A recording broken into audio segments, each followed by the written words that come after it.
time to cut the nonsense. Let's talk MindSense. I'm your host, Meena J. मन की बातें तो होती रहेंगी. Keep watching MindSense. मैं हूँ आपकी host, Sarita Chand.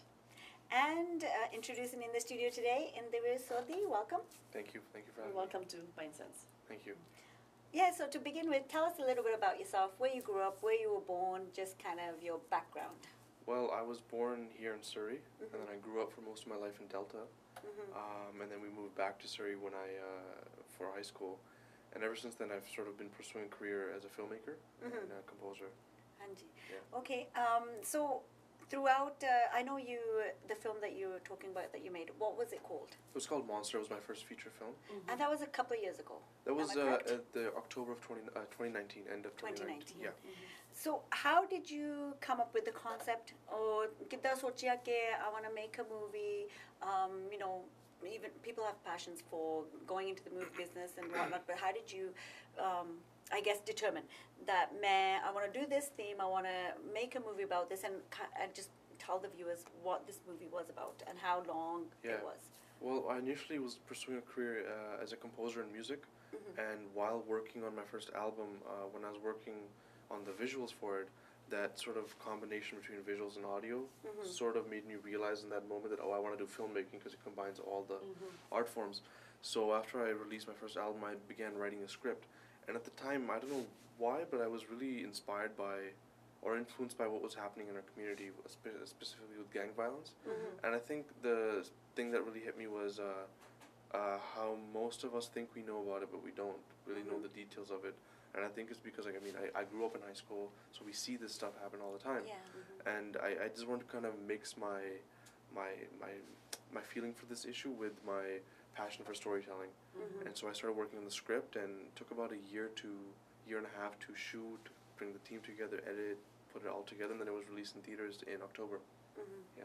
And such, you're young yourself, so at a young age, I think it's very important because coming from young people, making a movie or creating awareness about young people, right? It's one thing when somebody's older and people think, there's a generation gap but no understanding are there. So I think it's very important when we have young people like you creating that awareness and, seeing the issues and bringing those to big screen. Yeah. You also mentioned that an album kiti si, so you sang yourself or Yeah, what? I composed and I produced the music in my studio that I built in my home, and then I also sang on it. And so that's one of the aspirations I have. So in Monster, which is the film I did after, I also acted in it as the protagonist, and writing, directing, music, acting, it's all sort of, I really like doing a lot of those things, but ultimately it's telling a story, whether I do it in this way or in this way. Yeah. So I know you said singing, and maybe we'll get you to sing a few lines. No, You don't want that. No, that'd be bad. That'd be a bad idea. So did you sing also in the movie? Like, how they have... I composed the music. So the thing in Monster, the music was in Punjabi. I sing and speak in Punjabi as well, but the thing is I needed a specific style of singing, so I actually got two of my friends who were really amazing at Punjabi folk. So they sung in the film, but I composed and wrote the music. Yeah. But the next film that I'm doing, which is currently being edited, called Superhero, the songs are in Hindi and those I've sung myself. Okay, wow. Yeah. Very nice. And so this movie, Superhero, that will be coming out soon. So they're short films, and what is this about? What kind of issues that this movie will bring forth? Well, Monster was a film I think that definitely dealt with a social issue. It was about an hour and a half, so just under shy of 2 hours. But Superhero is about 2.5 hours. But okay, it's so not that short actually. It's like a full movie. Full movie. Feature films. Yeah. Funny enough, I get asked this, but I don't think I would be good at making short films. Okay. Yeah, I think you have to be really, really good at being able to tell a story in such a small amount of time. Yeah. But Superhero is not based on any social issues. It's a fictional story. It's completely fictional. It's a story about an orphan who works at a restaurant, and he is also an anonymous therapist for people. So he dresses up as a superhero, but he gives people anonymous therapy. So it's a romantic comedy. Yeah, so much different than Monster. So you write these yourself? Yeah. And you bring all the players in, make the movie, and then release. How did you come up with all this motivation and inspiration of creating all this? You know, like Yeah. you're so young yourself. Well, I'm not too sure, but I remember when I was doing music, the only way that seemed viable for me to do it was through school. So I did go to school initially for a couple semesters, but when I was there, I realized, well, I could learn all this stuff online, and there's nothing that I'd rather put this money, the tuition money, into making an actual movie. So I dropped out, and then I started making films. I don't know, I just really, like, it's kind of like you work so hard to put this together, and then you get to see people's reaction to it. And I think that reaction and how people are affected by your story is what we all strive for as artists. And I think that's what motivates me, is to be able to make these things and make them real. And it's so much fun working with so many people, and I get to learn so much from the people I work with. Yeah, and actually, it's funny. This is the few things in my life that it can get harder and harder, and that never stops me, because I have so much fun doing it. I can't imagine doing anything else. And so Monster was released. What was the reaction that you got after Monster, and was it what you expected? I think it was much more than expected, and I'm very grateful for that. We had obviously we had a really good reaction from the general audiences. We ended up selling out all our shows like in a minute when they went on sale. So that was amazing. But the thing that I think really touched me was there were some people who were at the show who had been personally affected by gang violence, who had lost family members, and then there was also police officers and people who work in that field. And I think for them it was a very accurate representation of what happens in Surrey. So I think that really meant the most to me, that I was able to make something that, because the biggest fear was like, you make something and it's not real, or it doesn't connect with people, and exactly. it's and I think that's the worst thing, especially when you're dealing with a sensitive topic like this. But that was the best part about it. And then after it released in theaters, we were able to get it on Amazon Prime, so it's currently on there right now. That's great. So I want to ask you, so, like you said, making a movie, or even the movie comes later than, narrating your story. Yeah. Do you share that with your family? Like, how does your family feel about the issues that you're bringing forward, or that you are passionate about? This is what I'm working on. Yeah. I've been very fortunate that my family's been very supportive. My mother especially. I know it was very scary for her, because they're not from a background of such, and I don't blame them. They're immigrant parents, right? But I'm very fortunate they supported me through all of this. But I think that they don't give me that direct approval, but I think most parents wouldn't, because they're always scared and they don't want to make you feel too comfortable. They want to keep on pushing you, and I can see that. But no, it's been amazing, and I think my parents, especially my dad, really liked Monster, because I think it touched home with them. Yeah. So I know that like culturally, we look at our sons and we look at our daughters. We all want them to pursue a degree, become this Stable. Academic, that. So you can do that on the side as a hobby. Yeah, as a hobby. Yeah. So how was that for you? Did you feel any? That's what I initially felt, was like, I'll get my degree first, I'll be safe, and then I can go pursue it. And I remember that I initially told one of my teachers in high school, I was very close to it, and he said, it seems like that way right now, but then by the time you finish, so many other things come in your life.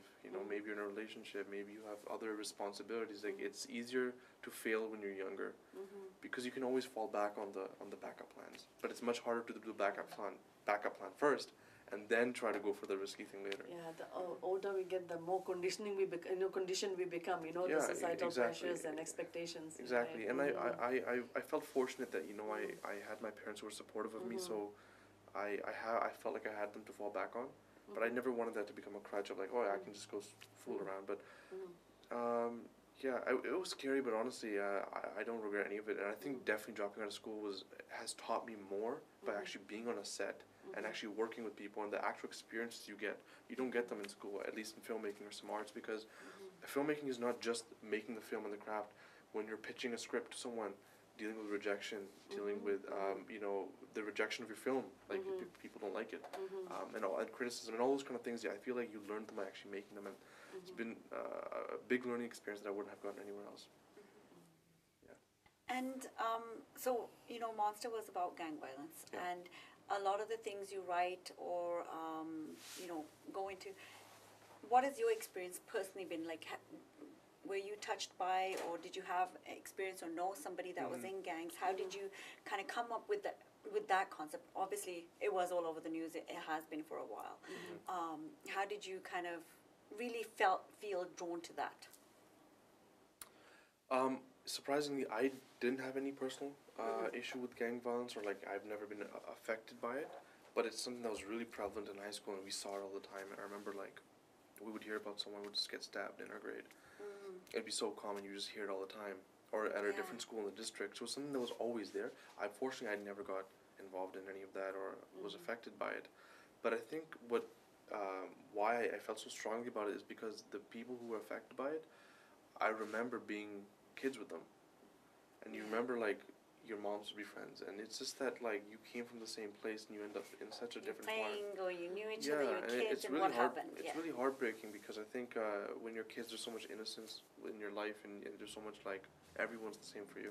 I think as you get older, people start to kind of part ways in life, and then you see them on the front page of a newspaper, and you know, you can't blame people for not knowing them. They're on a newspaper. How much can you know about this person? And I feel like I want to make the move from that perspective of, like, there's so much more, you know. Yes. To that person, we hear about the news. We hear the name. We hear the age, and you see their face, yes. but you don't know much about them. And I don't want to, you know, I don't like that trivializing someone, and like they're just a picture on a paper. You know, there's more to them.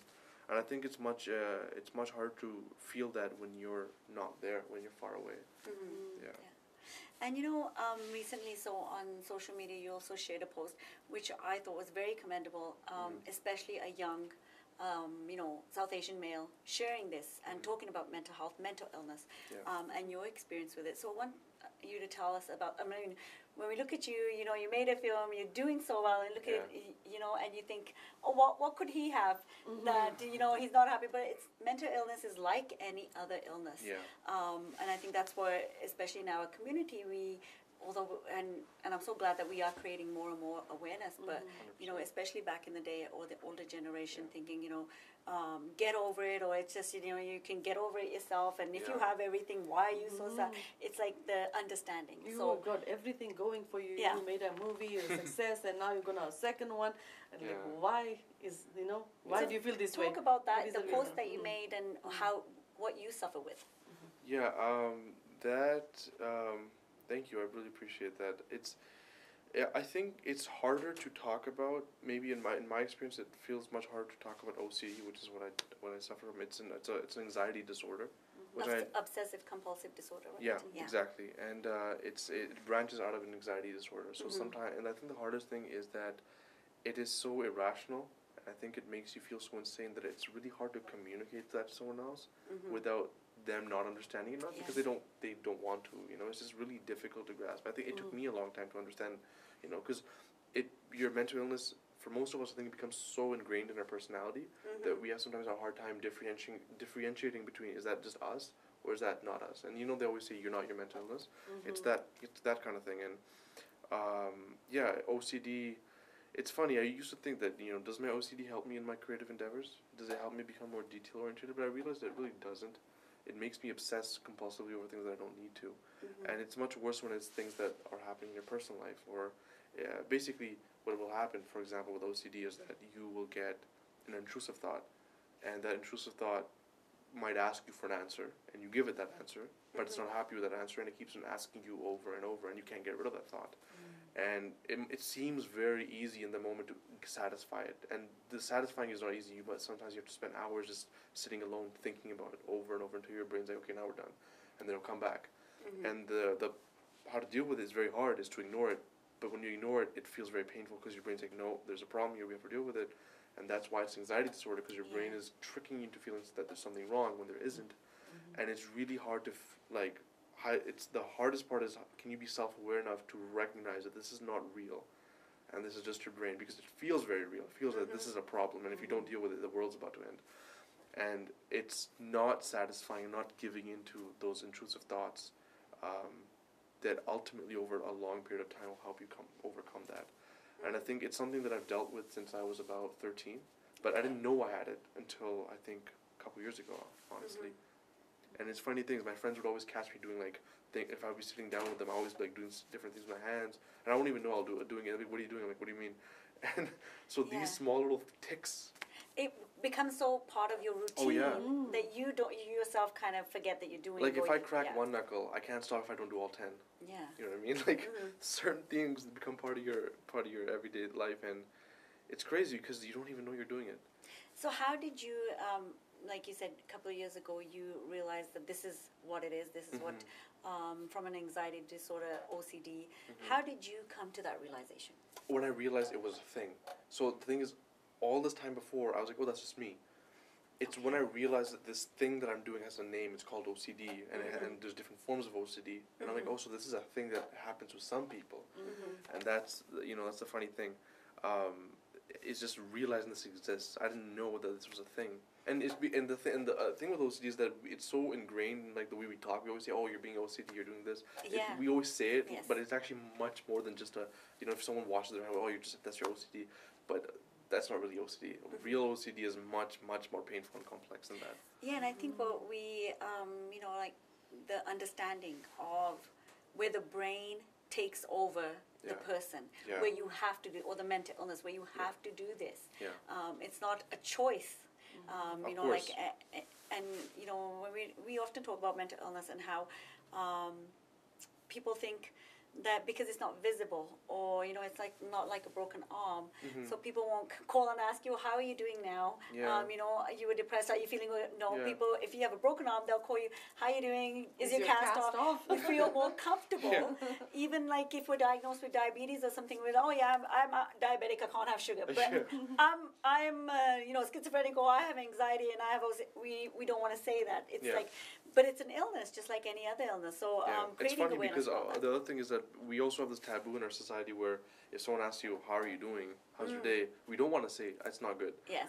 You want to say, yeah, it's Good. fine. How are you? Okay, It's- how are you? Yeah, it's good and it's fine means it's not good and it's fine. Yes. Because usually when things are going good, you usually start with a story. Oh yeah, this happened today, and most of us will be, yeah, it's fine. And I feel like I think we should be heading towards making mental health more of like, it's just a thing that happens to all of us. Maybe it's small, maybe it's big. Yeah. Sometimes you have a cast, sometimes you have a cut.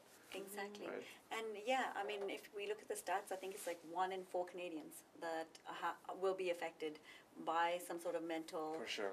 illness within their life. So that's a whole lot of people if you look 1 in 4.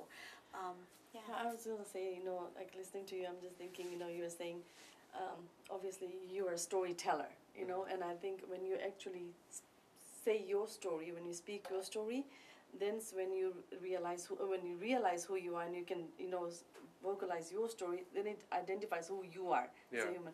But I think a lot of people, we hide behind this facade that we want to be seen in a certain way. So I don't want to tell you my story. I want you to see me in a certain way. So we hide all the, is that anything that would be viewed negatively, we want to hide that. Yeah, I mean, I think it's because it's scary, right? Yeah. I mean, sometimes I wonder, like that question makes me think, like, am I proud of my mental illness? Is it something I'm proud of? And I don't know. It is really hard. It is something I can talk about. But I think that's why most people have a hard time talking about it, is because we sometimes are scared that no one's going to understand. And also the fear of judgment, right? Yeah, exactly. There's so much And that's the weird judgment thing. and- What's there to be judged about? Because when I, for example, when I think about my OCD and where it comes from, I can trace, like, oh, I think this happened in my childhood, or this traumatic event, or maybe part of it was genetic.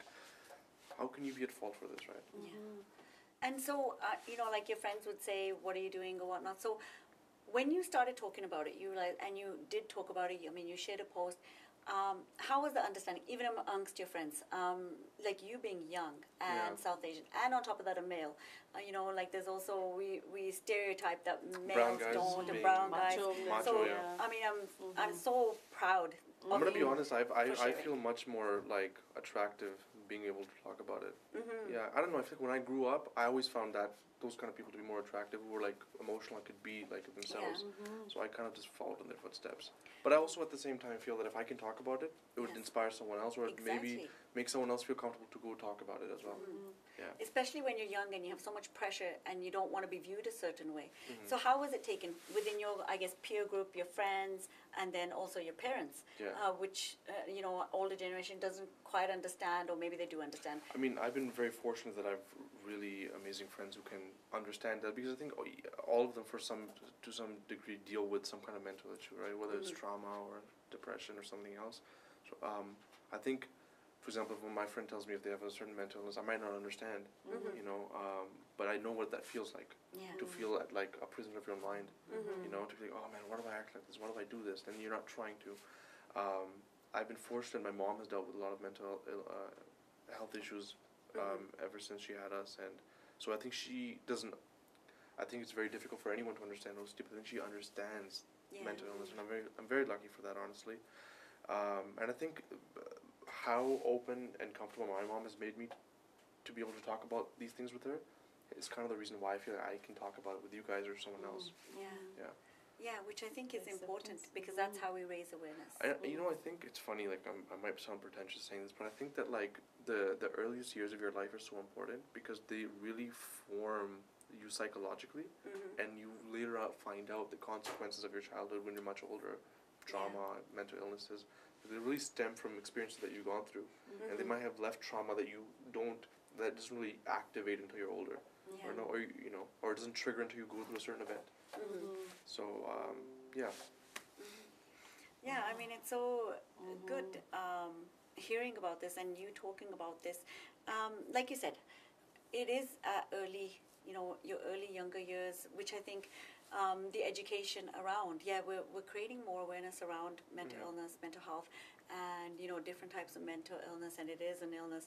And also I think what we need more education around is the early ages. So how do we prevent or do some of the preventative measures, or, what do children need? Because I think also the education around early years, and, we read in books and this and that, and especially in our culture, I think we just kind of think we're just getting used to the fact of mental illness being an illness and talking about it openly. So, which is good.